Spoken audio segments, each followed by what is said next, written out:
আমি মাছের গন্ধ পাচ্ছি, তুমি পাচ্ছ না? মাছের গন্ধ কোথা থেকে আসতেছে? থেকে আবার আমাদের থেকে না, কারণ আমরা যে পরিমাণ বডি স্প্রে মারি আমাদের থেকে মাছের গন্ধ আসার প্রশ্নই আসে না।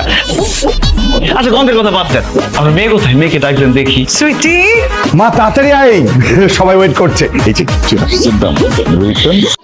আসসালামু আলাইকুম। তুই আপনি এই জাইল্লার ঘরে জাইল্লা, তুই কি ভাবছস এই স্যুট কোট পরলেই তুই ভদ্র মানুষ হয়ে যাবি?